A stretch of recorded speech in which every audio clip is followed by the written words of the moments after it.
Hello, everyone. This is Eric Laser, and welcome back to Bright Spots in Healthcare, produced by Shared Purpose Connect.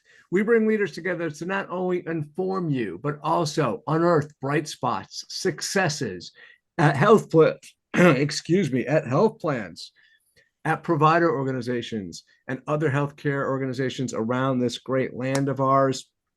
Our goal, first of all, is not to choke. And secondly, is to identify in the process as many bright spots as possible so that you can determine if the idea shared during this episode can be applied at your organization. We believe that this strategy of finding a bright spot and cloning it is the most effective way to improve healthcare in our lifetime. If you have not yet subscribed to Bright Spots in Healthcare, the podcast, stop what you're doing right now. Go to your favorite podcast app and type in Bright Spots in Healthcare. Please subscribe, rate us, leave a comment. We've got all kinds of episodes featuring incredible leaders providing unbelievable ideas and successes at their organizations that you can all benefit from. And if you have the time, you could leave a friendly comment. For example, this one from JIG Brooklyn. He or she writes, best B2B healthcare podcast, incredible ideas shared by incredible guests. This is the best source to gain bright ideas, bright spots from payers, providers, and other innovators. So, and by the way, we're presently 4.8 rating on Apple, and that's after many, many, many years. So we've got something going good here because of the great guests we have. So please subscribe. And now that I've set the bar really high for our esteemed guest today, let's get started. So our topic for today's episode is differentiating your product and benefit design to drive enrollment. And what we're going to do is we're going to post our panel's bios in the chat for your live attendees. And for you listening to the podcast, we'll put it in the description of the show. But just to get us started, our three guests today are Bill Bradley, Vice President, Insurance Product Development at Oscar Health, Meni Shikhman, the Vice President at TytoCare, and Jonathan Stump, to be a little bit more formal for a second, John, Vice President, Product, Independence Blue Cross. So thank you all for being here.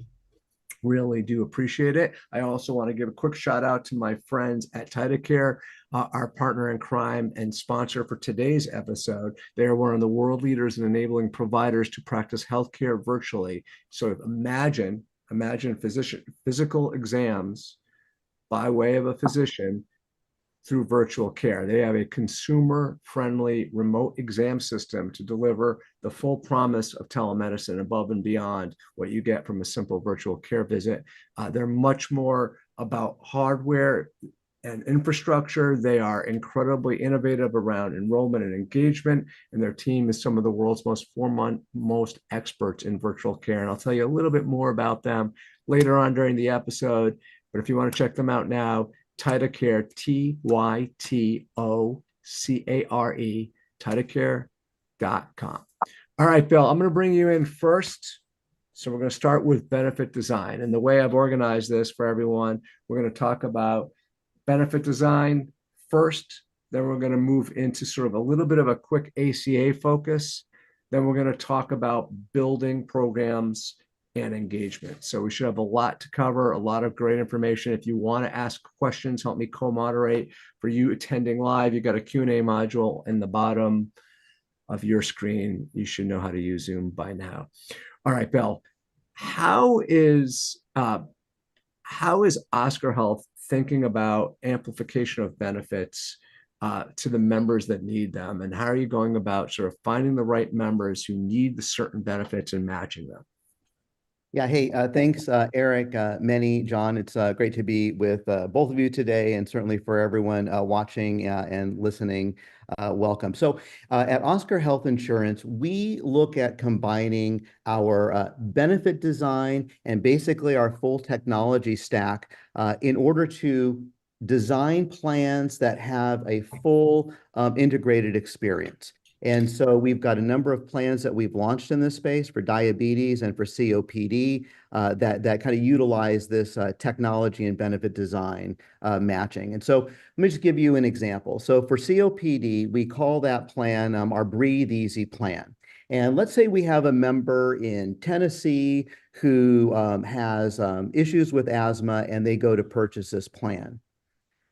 Her experience that they're going to have with this plan is going to highlight those kinds of benefits that are very specific to that condition. Things like a $0 pulmonologist visit, a lower cost pulmonology test, pulmonary rehab, and so forth. So not only is that information going to be available in the digital engagement, it's also going to be highlighted in things like welcome kits, onboarding, and so forth.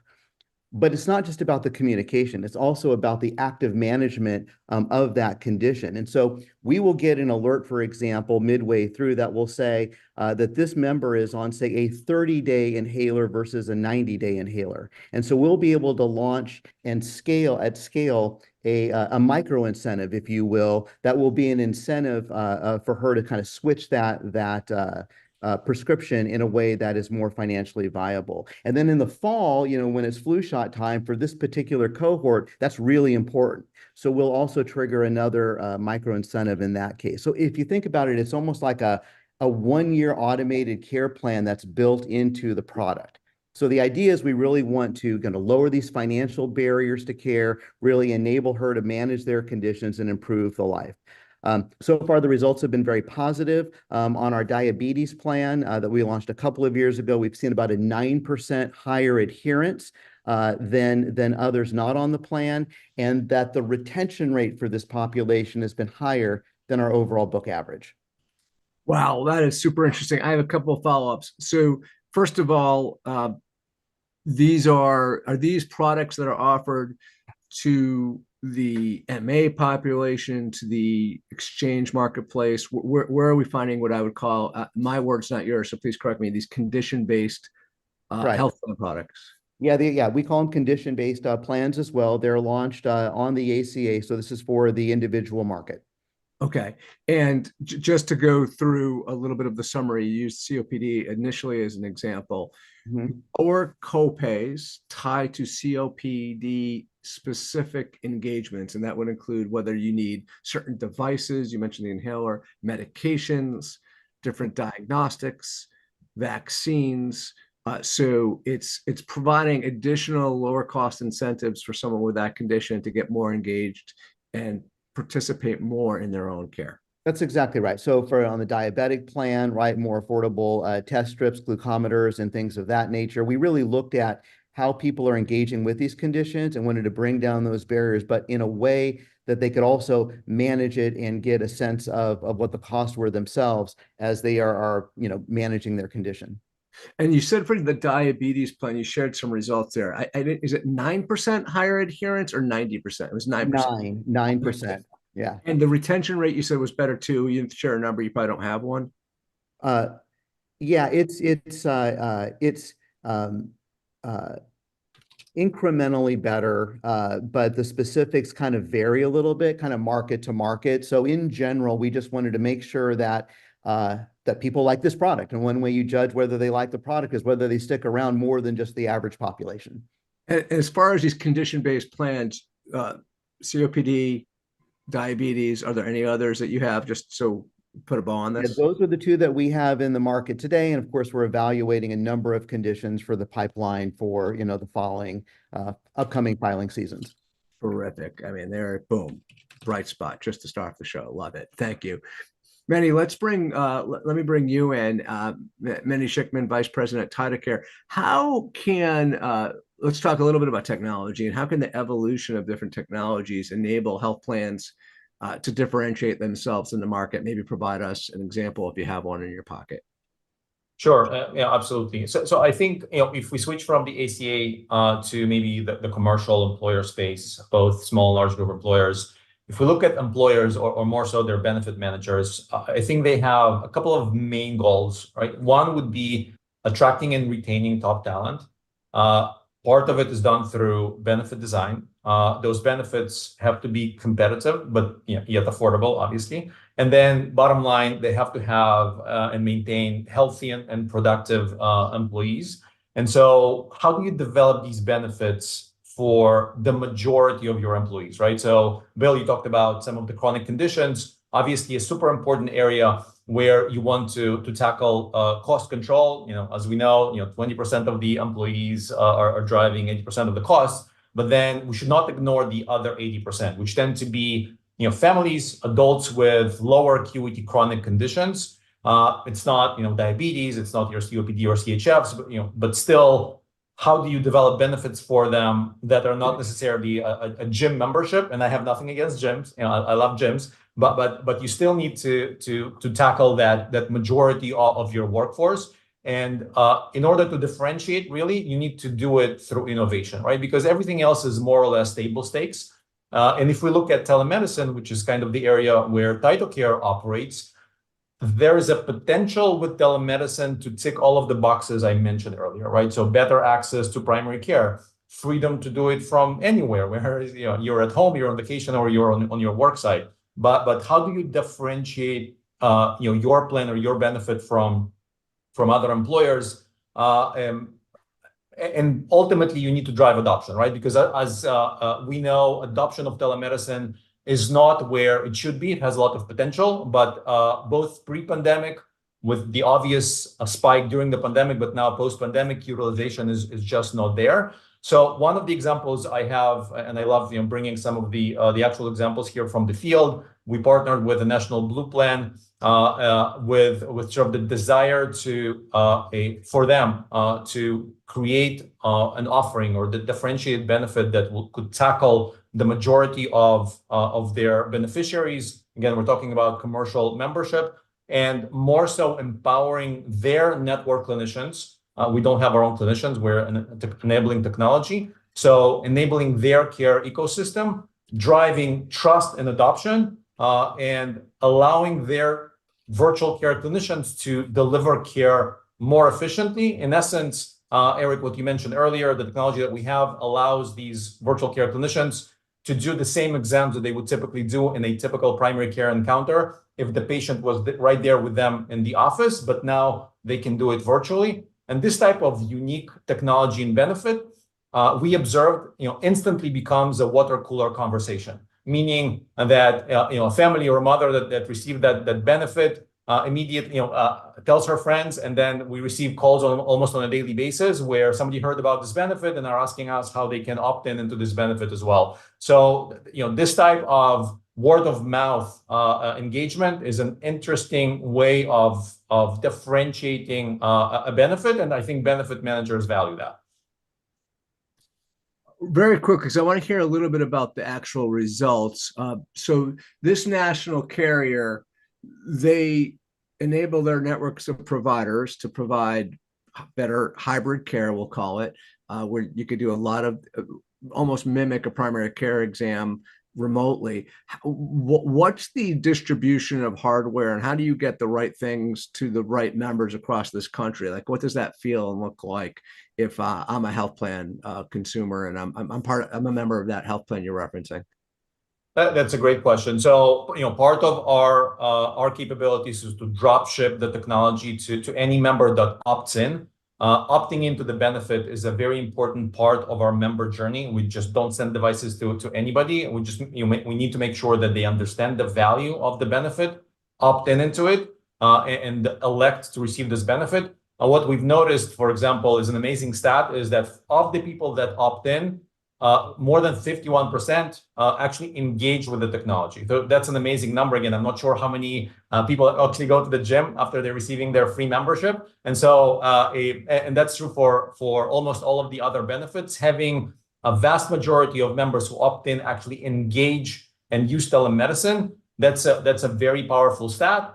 How does that translate to some of the downstream value drivers? So one, we see utilization of telemedicine where TytoCare is injected as an enabling technology growing 6 or 7 times, right? So, and it's not just telemedicine utilization for the sake of utilization, it's the proper utilization, meaning that we know from claims analysis is that those telemedicine physicians are now able to diagnose 58% more ICD codes because of these advanced capabilities that TytoCare brings to the point of care, in our case, the home, and that translates into effective site of care substitution, meaning reduction in ED visits. How much reduction? Roughly on average, we see 25% reduction in ED visits. We also see reduction in labs and imaging or specialty care because people feel more comfortable receiving proper primary care from home as opposed to going to see their physicians unnecessarily and specialists as well. And overall, if I would average it out, especially with this National Blue Plan, we see over $400 PMPY reduction. And if you look at sort of a healthy individual, that's roughly around somewhere between 7 to 10% of their spend, and that gives the plan or the employer in this case about 2x ROI on their investment in TytoCare. Like that. That's really great. So speaking of Blues plans, let's go to another one. Let's hear directly from them. Jonathan Stump, again, Vice President of Product at Independence Blue Cross in the city of Brotherly Love. A lot of benefit design, is around, your overall strategy around both network and about getting your members into preventative services and sort of a site, sort of getting them into their line of sight or site of services. Sometimes it's referred to. So John, why don't you talk to us a little bit about how you're going about doing that and differentiating for that kind of approach? Yeah, absolutely. So one, thanks again, Eric, for kind of having me and giving me an opportunity to talk about some of the solutions that Independence has tried to bring to market. And also thank you for just continuing to do this. I think you and your team do an incredible job. Just the prep, even getting into today was awesome. Appreciate the grind that you guys must kind of put in place to make this happen on a weekly basis. So thanks. Thanks. So we have a solution. We've put it in where we initiated it. So let me back up. I would say that kind of like innovating, whether it's a Blue or any payer, like innovating in the core benefit is difficult. It's a difficult proposition to affect change, whether it's because of the regulatory kind of oversight or kind of control around some of the parameters of a benefit design, or just because you can't take certain things away because it's going to have a negative impact on our members, right? So it's very difficult to really think about how to be creative and innovative within that core benefit. But one of our marquee kind of success stories has been we've created what we call site of service benefits, and site of service benefits that kind of reside within a broader plan for members. And it's ended up being incredibly valuable because we've seen ultimately, and I'll talk a little bit about the results. But the goal of these benefits is within a particular kind of service or aspect of care that members are trying to access. We try to hone in on those items which there could be incredibly high variation in cost, but an incredibly low variation in quality and outcome, right? So think about things like preventive colonoscopies, injectables, infusions, getting radiology, outpatient surgery, lab work. These are things where the biggest driver of cost that we see in our market, and I think most payers are going to see in their markets as well, isn't who or the provider that's actually providing that service. It's where they are standing when they're actually administering that service. So you could have the same doctor conducting a preventive colonoscopy for one of our members in a hospital setting that conducts it within a freestanding ambulatory surgical center, and the cost could be more than 2x just because of the site of care. So the benefit is in place to help generate awareness and help try to drive behavior to make sure that members, again, seeking these things where we're not sending them to a low quality provider, we're sending them to a low cost site, both to their benefit and obviously the benefit of the system.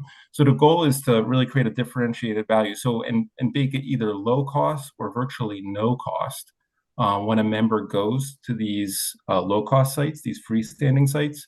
So ultimately giving them access to a preferred cost share.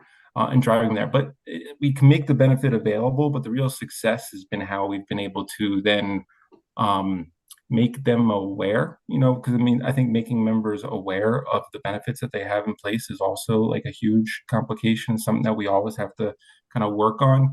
And so whether it's from like a self-directed point of view, so if they're logging onto our portal, and they're looking up, I'll stick with the colonoscopy example, looking up their colonoscopy online and looking for a provider who does that near them, we actually put an indicator. So we'll say that this doctor is a site of service identified provider. We call them Preventive Plus provider.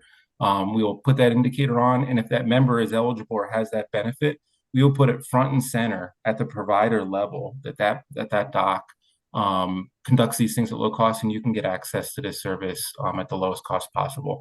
And in addition, we try to really engage our provider partners as well. So if it's a PCP and they're going to refer that member into to get a preventive colonoscopy, again with that example, we work to put provide a lot of provider education on a regular routine basis.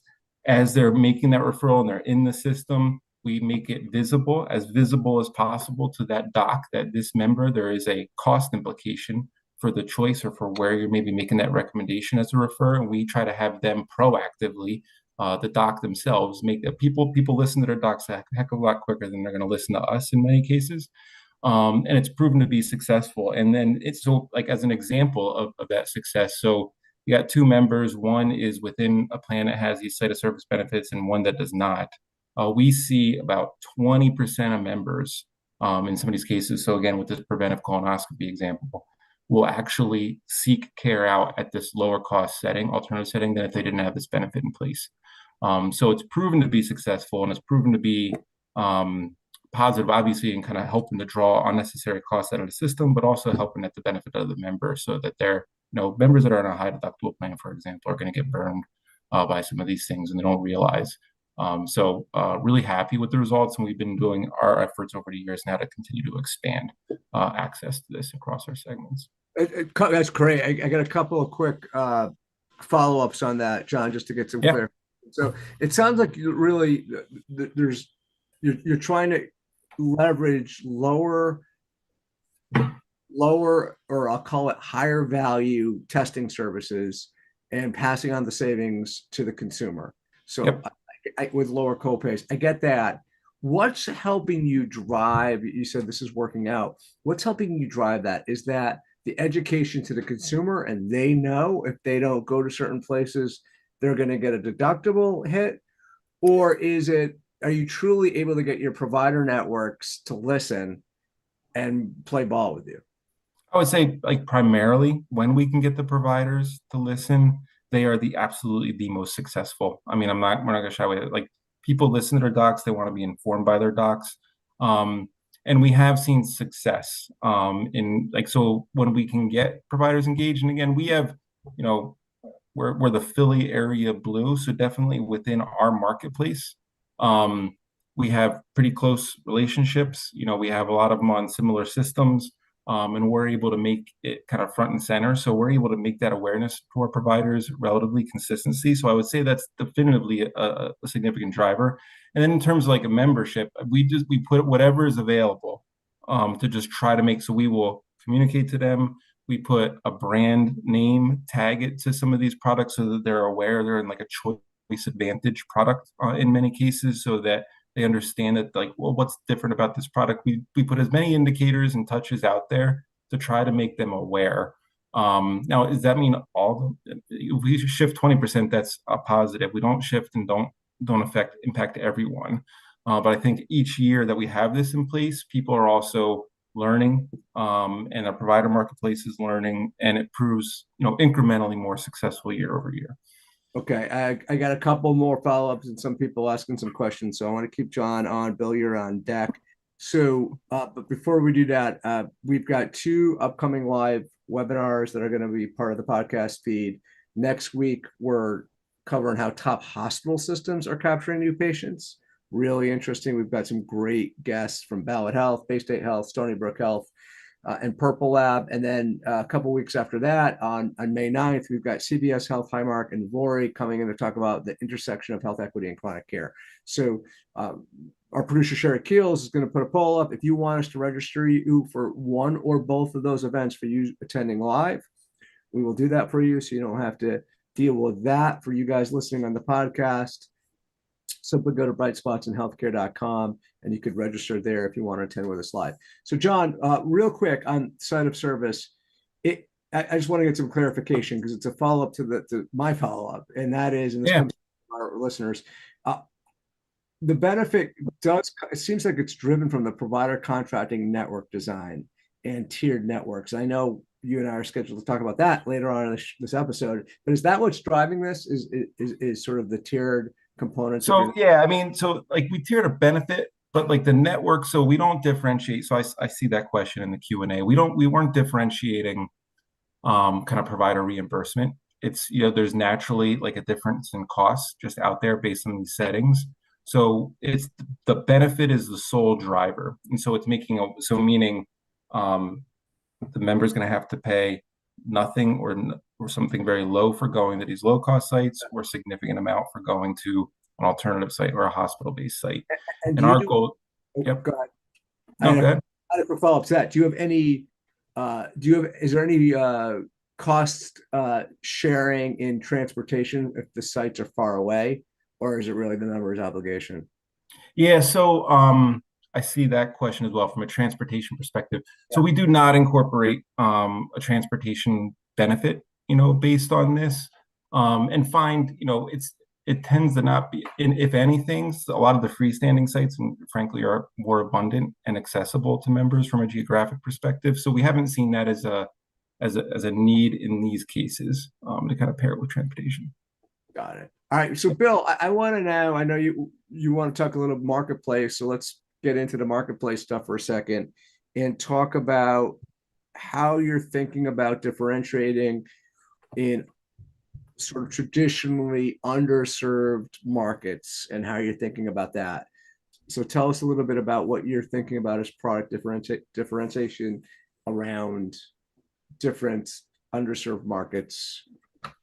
Yeah, you bet. Yeah. And first of all, I certainly echo, John, your comment around, innovation is challenging in this market. And so we really look at ways of just practical innovation. And, earlier I was giving the example around conditions. Well, there's also this opportunity around ethnicities. And if you look across our Oscar footprint, we have a very high prevalence of Spanish speakers in the states that we serve. And look, our industry has been doing translated items for, since the very beginning. But what we're looking at here is going beyond that into a true Spanish first experience. And so beyond just the actual translations, it's using voice analysis to make sure we have the right tonality and cultural linguistic styles that are very specific to the member.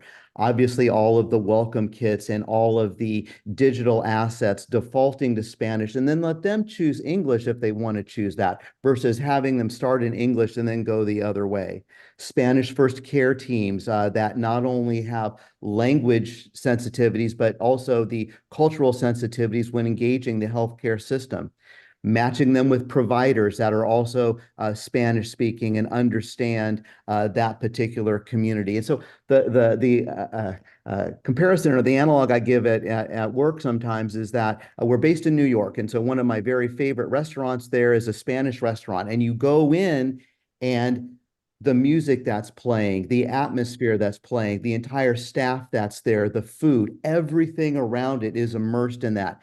Very different than going to a hamburger restaurant with just a translated menu, right? And so that's what we're trying to do by bringing all of these pieces together. We call it Hola Oscar. And over the past year, we've seen about a 250%, give or take, growth in our Spanish-speaking membership. And then just right off the press, through this last open enrollment, we had a 93% retention rate in Spanish-speaking members. And for those of us that have been doing the ACA for a while, that is, I'm really happy with that. And then of course we're continuing to look at other languages as we roll this program out into the future. What kind of NPS warrants and generates a 93% retention rate? Yeah, it's a very high NPS. So Oscar's overall NPS is certainly well above the norm. It's because we put definitely an emphasis on the member experience. I don't have the exact number for the Spanish cohort, but I do know it's a little bit more than the overall population. And again, that's one of the ways we measure these programs is its performance kind of relative to our overall book. And maybe the most important follow-up question, as someone that travels to New York a lot, what's the name of that restaurant you referenced? It's called Casa Carmen, and it's in the Chelsea neighborhood, like on 21st. Highly recommend. All right, there you go. That's the value you get from Bright Spots in Healthcare, folks. You're not just getting healthcare. Let me take just a quick segue, and before we bring back in Meni, because I want to talk about network strategy a little bit. But just for those of you who are just joining us, I want to give everyone, those of you joining us, I want to tell you a little bit more about our partner today, TytoCare, virtual healthcare company, obviously helping health plans and their providers deliver remote healthcare to the whole family. And they have this product called the Home Smart Clinic. And they combine easy to use, FDA cleared devices with AI powered guidance and diagnostic support. The Home Smart Clinic enables the whole family to conduct a remote physical exams with a doctor via web, basically replicating in-clinic exams for immediate answers from the home.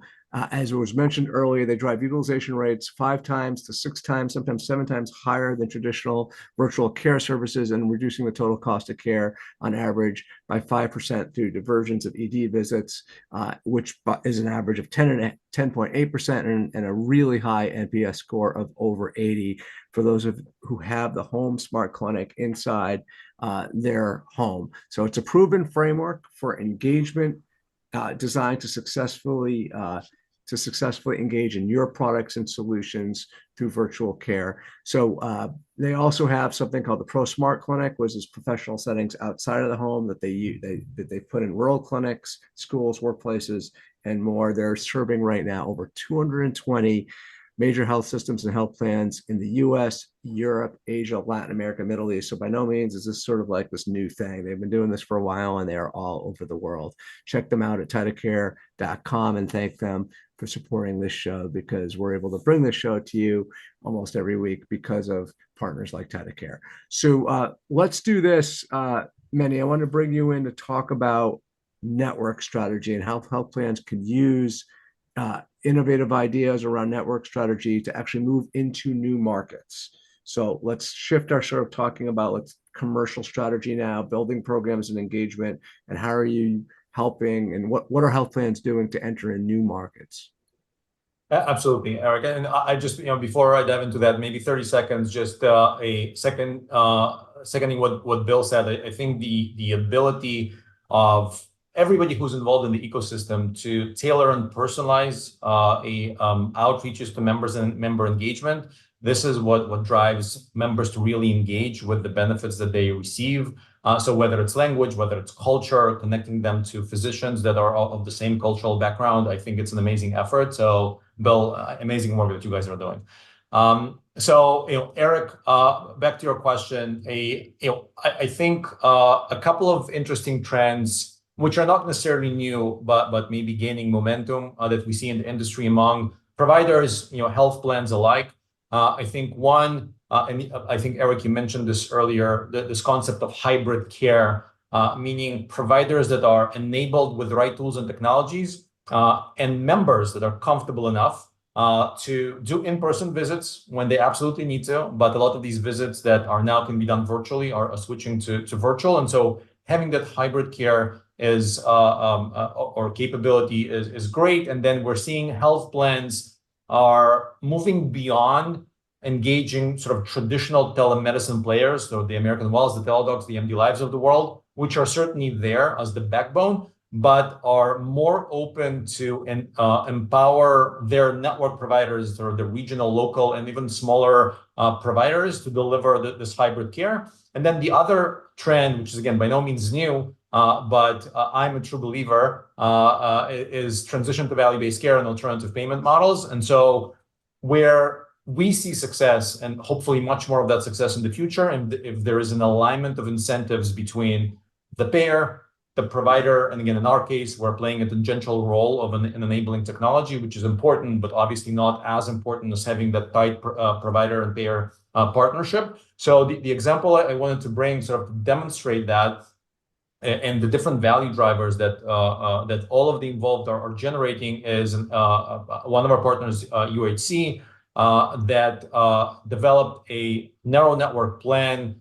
This example is on the West Coast. Again, they have a variety of such plans around the country where they needed a product to effectively compete with Kaiser, which is not an easy thing. And so they devised this narrow network plan with a group of providers, in this case in California. One of them is Memorial Care, also a customer of Tyto. And then their goal was to drive affordability, number one, because again, it's difficult to compete with Kaiser. So price and access, and then differentiation. And this is kind of where TytoCare comes in as the benefit. And so that plan is called Harmony, a Harmony plan. And the risk sharing between, in this case, UHC and the provider, again, creates that alignment of incentives, which I think ultimately drives benefits, starting with the plan, the provider, and then ultimately their customers who are the employers, and the ultimate customers who are the employees or the members of that plan. And so the way TytoCare plays a role there, again, tangential but enabling, is twofold, right? One, we have top line benefit, meaning in addition to the affordability aspect of it, creating a unique benefit design through this addition of a proper virtual primary and urgent care through this enabling technology allows UHC salespeople to be more relevant and more, bringing new solutions to the table as they speak to the benefit managers of their customers, and doing what a new term I learned, either full or partial Kaiser replacement, meaning shifting either entire accounts or lives from Kaiser to UHC. So having that benefit allows them to acquire more accounts and more lives that are being steered to that cost-effective Harmony plan. And then the other lane of benefit is the bottom line, right? The cost saving. So through this effective site of care substitution that I spoke about in my previous example, same instance here, where through reduction in preventable ED visits, reduction in urgent care visits, reduction in specialty visits, we're able to drive cost savings. And that's a benefit, and starting with UHC and lower costs there, all the way through the provider that are taking some level of risks over the financial spend for these lives, all the way again through their ultimate customers, which are the employers and the employees of these employers. But in addition to that, we're seeing some, I would say, maybe less quantifiable benefits, where, for example, 50% of the visits that are done in communities that are underserved, not necessarily from a socioeconomic perspective, but more so from care perspective. So communities where there is challenging access to primary and specialty care. So if they're able to do a lot of that care remotely, that's a net benefit. And then one of the other things that we've seen in a very unique way is most of these visits are done after hours, meaning that typically, if you don't have access to your own PCP, this is where that hybrid care comes into play. Your choices would be to go to urgent care or EDs, but then if you can connect to the virtual urgent care service of that provider, in that case, Memorial, that drives a lot of cost reductions through these preventable ED and urgent care visits. I like that. I mean, we're running behind, so I want to be quick with my summary, but it sounds like the strategy here is differentiation through beyond video, combined with the value-based kind of approach to contracting, is allowing UHC to maybe put a couple of dents into their biggest competitor in that marketplace. Exactly right. All right, I'm going to shift over now back to John. John, we just talked a little bit about virtual care and technology and digital, and And I always like, coming back to, the importance of the human touch in healthcare too, and that face to face and, asynchronous and scale and AI is really important, but there's also a combination of humanity that comes with healthcare, of course. So how is Independence Blue Cross thinking about that and combining that with digital, and how is that impacting enrollment and engagement and overall, differentiation? Yeah, so I think like one solution that we've brought to bear, and again are continuing to build more and more momentum behind is it's a homegrown kind of navigation and advocacy capability. We call it Vistia Health. It's a distinct business within our business that we've gone to market with. Think of it as something, obviously that we're competing with the large national kind of carve out advocacy capabilities that are out there. It's a group solution that we kind of sell to groups. But the goal, or I guess the value or the engine behind it is the way that we're able to connect digitally with all the members that are within this program, and that it hinges upon that aspect of human touch as well. So like the goal of the whole program is that we touch every single member, kind of regardless of the phase of healthcare journey that they're in, right? So if it's an employer that has this solution, this Vistia solution, our goal is from a care management perspective, helping them navigate their healthcare, helping to advocate for them and their care needs, is to engage with every single member associated with that employer group. But the trick of it is that you don't want to engage with them all in the same way. It depends on what their needs are and where they are in their journey, as I said before. So, like as an example, if you have a young invincible 20-something who isn't engaged in their healthcare at all, but it's to the point maybe that they're not getting their annual preventive screenings or well visits, or they're not, honestly, there's a lot that they could learn about kind of healthy eating through, by completing a health risk assessment, or we call it a well-being profile. We take action to try to engage with all of those members, not because, to kind of save costs, but to help keep them healthy, help them get more engaged with their active healthcare, realize that they need to start now so that they stay healthy into the future and don't kind of lead to increasing costs. But those members we will connect with primarily in direct digital engagement to them. So we'll text, I think we're one of the most, if not the most, text or digitally connected Blue in the system on a national basis, meaning those members which we have the ability to text and make a connect with them, or obviously connect via email.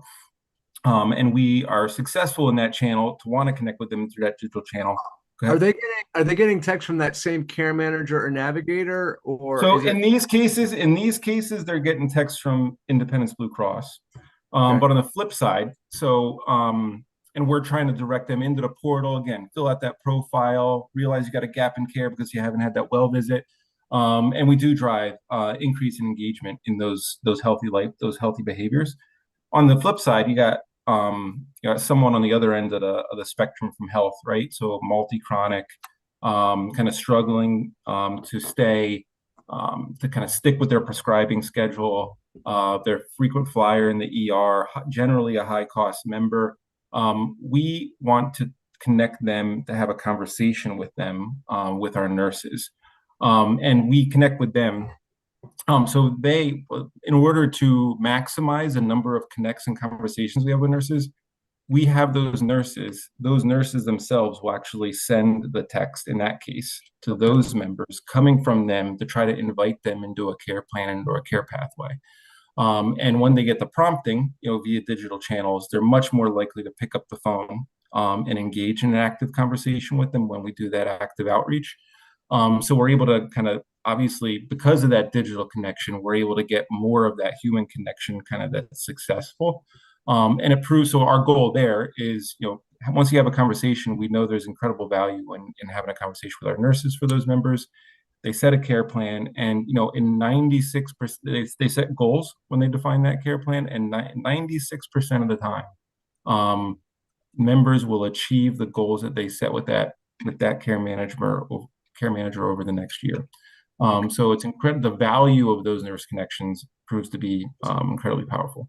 Just so I want to make sure everyone understands how this program works. You enroll them based upon the condition, or do they self-enroll? Just make sure we clarify that. Everyone is automatically enrolled. Okay. We know who you are. So there is, like, behind all of this is big machine learning AI engine where we literally we will stratify every single member. So we know top to bottom who is in the most need for that human connection and that nurse conversation, and who just needs a digital outreach to get that preventive well visit on an annual basis. So, and we also will know, based on how that member has engaged with in the past, how they are most likely to receive or to be responsive to engagement. So if it's someone that has responded to text with us in the past, we are more likely to shoot them a text because we know they are responsive in that manner. It's someone that responds to a mailer, we won't send them a text. We might send them a mailer. Or if it's someone that likes to kind of click through in their email and then go get access to our portal that way, we will get that. And we have a measure and metric that's part of that stratification, which is likelihood to engage. And we use that as an input to help direct some of that outreach, again, to maximize the number of connects. That's great. I'm going to jump around, guys, just because we're tight on time. So I'm going to bring in Bill. But Bill, I want to talk about technology and price transparency. Before I do that, I want to circle back. It just occurs to me. So there's this AHIP event. It was a webinar, and I know TytoCare had their hands in it, but the panel was made up of Highmark, Connected Care, and AmeriGroup. In fact, John and I just spent some time with the AmeriGroup panelist, Adrienne Sovic. We like her. And they talk about working with health systems to expand value-based care and engagement. So it's right in line with this conversation. And so what we can do, rather than you have to register for that, is get you a direct link to it and get you the transcript if you want a copy of that. We always like providing content, as everyone knows, that's related to the show that could add more value coming out of the episode that you're here on. So if you want to cop a link to that webinar and the transcript, let us know. I will personally send that out through email. Let's get to it, Bill, and let's talk about how you guys are leveraging your technology at Oscar and enabling the member, the consumer, to be better informed and maybe like the quarterback of their own care. How are you doing that? Yeah, so again, these other examples I've given around the clinical plans, right? We talked about how the cost shares are specific to this condition, but of course, as everybody knows, that's just only one part of the total cost that member is going to occur. And so what's cool is that within the digital application that we're engaging with these members, and we already know that this is the way they prefer to engage with us. So similar to John's example, right? Looking at how they're engaging with us and picking those ways for them. What we're able to do is, instead of showing price transparency that's just kind of based on an estimate or kind of based on kind of some general numbers, what we'll do is essentially a real-time kind of mini adjudication of that plan, of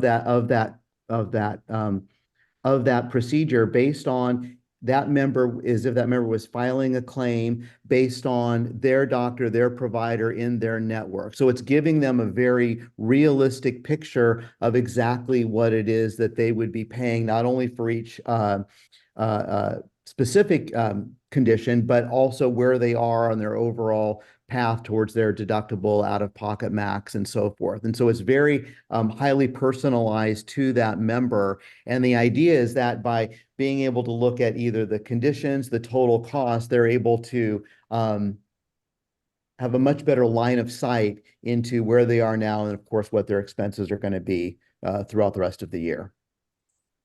I like that a lot.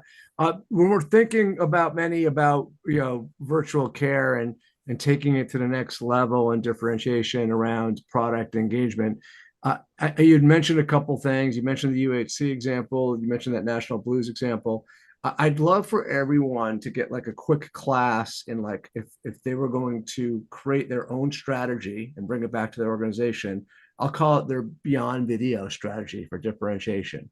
And what would be like the few things that they should be, thinking about? They're going to leave, log off this episode right now and start thinking about a plan to do a beyond video strategy.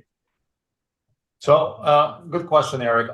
I think on a high level, a couple of points I jotted down. So I think we spoke about this network efficiency and provider enablement. So if you look at the provider enablement aspect of it, that trend will continue to grow of value-based care, encouraged both by the government, but I think as an industry as a whole. But pushing that on top of providers without giving them the enabling infrastructure would be, I think, challenging. So equipping them, and especially in the realm of telemedicine, with the right technologies to deliver quality care and thus cost control, of course, that would be important. So enabling your network providers. I think member engagement is key. I think both John spoke about it a little bit, Bill spoke about it a little bit. Having highly personalized approach to engagement is key. We're doing it in a certain level in the sense where today, a message, an SMS or an email that would be received by a Medicaid family with preventable ED visits would be different from what the family would receive if they have an asthmatic child and have an ACA plan. So today we're doing it on a smaller scale. When we do higher scale engagements, I think there is a place for new AI technologies that can drive this type of personalized engagement. On the clinical side, we spoke a little bit, and Eric, you mentioned it again, hybrid care. I think that would be important. So again, enabling your providers to deliver virtual when they can, in person when they need to. There is a place for AI tools there as well. Our technology, and we just recently released an FDA-cleared wheeze detection algorithm that's based on AI machine learning that allows clinicians to be empowered to do more, meaning we now have primary care docs operating almost at the level of a pulmonologist. So creating these enabling AI-driven clinical technologies is important, and we have a full roadmap based on the unique data sets that TytoCare is collecting. And then lastly, on the product design and pricing, I think plans tend to engage more with vendors that can deliver on value as opposed to just a promise. So I think that's important. So the way we shifted toward that trend is we're starting to price our solution based on engagement. So whoever purchases our solution, whether it's an employer or a health plan, they pay only per engaged members, and we are taking full risk of the non-engaged members. So if they're not engaging with the technology, the plan is not paying. So we're so confident in the value we're delivering. That's the way we're adjusting our commercial strategy. And I think that's the trend we're seeing in multiple vendors. So, and payers are more aligned with this type of an approach of almost a risk sharing, where if the value is not delivering, the plan is not paying. So I think that's maybe the key. Yeah, let me try to summarize that. There's a couple of things. So you mentioned, first of all, provider enablement. So making sure the providers are bought in. You also later on mentioned hybrid care, but I'm going to put that to one category for those of you taking notes here. So sort of provider enablement, getting them educated and bought in to this beyond video approach, and then also being able to enable them to both practice in their practice and also remotely. And hopefully the health plan plays ball and keeps those CPT codes equal. Then you got into personalized engagement, being able to target the members in a way that's targeted and using data for that. So that was number 2 that I grabbed. You did mention AI enablement, although that seems like it's overarching throughout the entire program. So I'll put that to the side as something that if you're taking notes, you should mention that some of this needs to have some AI technology, which I think in time will just be impartial with just the word technology. And then finally, you mentioned product design and pricing, and using the principles of value-based care, setting up a business arrangement where you're only getting charged for people participating. Did I capture that? Because I know we're short in time, so I don't want to rush too much, but did I get that close? No, that's exactly right. Yep. Perfect. Listen, folks, if you want, I know that was really high level, but if you want Meni to give you a little bit more detail than what that strategy should be like, I just want to have a conversation with him, not necessarily a sales meeting, or someone on his team, just to give you that blueprint.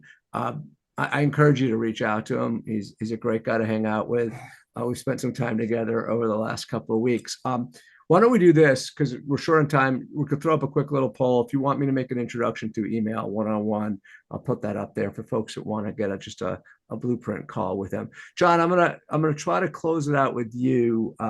Well, maybe I'll get two questions and we'll see.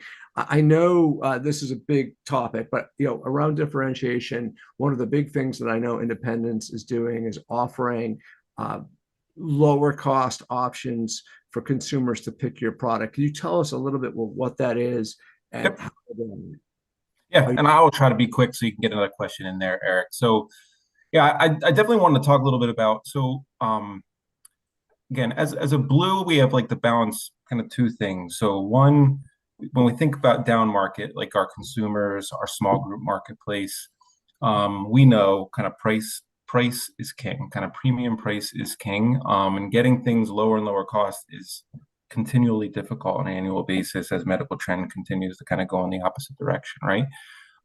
At the same time, and so one lever that can easily be pulled is just trying to further narrow access to some provider options so that you only kind of put in the lowest cost alternatives. I'll make them accessible to members. What we hear is also the feedback that we get, whether it's through surveys or informal feedback, is that the number one value that our marketplace kind of attributes to us as Independence Blue Cross is our provider breadth, our network breadth, the accessibility that members generally have to their providers. So it's kind of tough for us to balance that. So we don't want to limit access and kind of fail on that promise and what people see value in us. But at the same time, we got to help kind of curtail and kind of support cost kind of reduction or cheap, affordable plans for members at the same time. So we've gone all in, I would say, in these marketplaces on a comprehensive tiered network strategy. And tiered networks aren't, I think, anything new, but I do believe we've gone in and made it the focus of those marketplaces for us, of our consumer and small group marketplaces, and it is the preeminent solution. And we say essentially what happens is, I think everyone knows in the ACA markets, right? You have the metallics, platinum, gold, silver, and bronze, and the most popular plans across the country obviously are in that silver band. And we truly make essentially what is like a gold level benefit available to the member for the price and accessibility of a silver plan. And the way we can do that is, tier one, all the preferred, so high value providers, high quality output, but lower relative cost. They're in that top bucket, and there is no deductible for members that kind of exceed those providers, and there's a deductible applied for the non-preferred tiers. And what that does is literally provides access to someone to, again, low premium price, and then they can kind of drive, and as they're seeking out care, still get the benefit of having very, very low or lowest possible kind of out-of-pocket costs at the same time. And what this is proven, we've kind of hit that balance. And, in our consumer marketplace, nearly 2/3 of our consumer block is in this product. Nearly 1/3 of our small group block, which it's harder to get kind of because employers are offering multiple benefit designs to their employees. So getting 1/3 of a block into any type of benefit design is an incredible success. And we have incredible retention in these. So people don't feel that access again is limited. When they get into it, they stay into it on a year-over-year basis. So those have proven to be incredible success, and honestly, in our marketplace, still operate as true differentiators for us from a competitive standpoint. That is great, Bill. I want just in a minute and a half, can you talk a little bit about the data that you guys have in matching? How important the data is, and you being able to do everything you've explained early on in the show. Yeah, it's one of the favorite parts of my job, having done product management for some time now. I mean, we're able to, utilize our data set because we have the advantage of having built it from the ground up to get very precise by, again, these cohorts examples I've given, or whether it's clinical, whether it's cultural, exactly how they're engaging with us. So think of it as data anthropology, if you will. So it's like you're observing how folks are actually behaving. And so we'll know for a specific condition, for example, how often they will call us relative to the population, their use of digital versus others, and from that be able to kind of tailor that. And then also in addition, do a series of tests around these micro incentives, right? Some people will be motivated just through communication. Others, it could be a $3 or $5 to get a flu shot, right? Building that kind of learnings over time in order to then scale it to other populations. And so it's not only just the data set to be able to design the plans, but it's using that data into continuing to optimize it as well. Love it. Great job, you guys. Thank you for doing this. A special thank you to everyone listening. We do not take the time you spend with us for granted. We know you have incredibly busy calendars and you have choices in how you spend it. We hope that you use the bright spots, and there were a bunch of them today, shared during today's episode to enhance your organization's current approach to improving healthcare for all of us. Friendly reminder, subscribe, rate the show. This will really help us grow Bright Spots in Healthcare. We produce this show for you. This is your Bright Spots in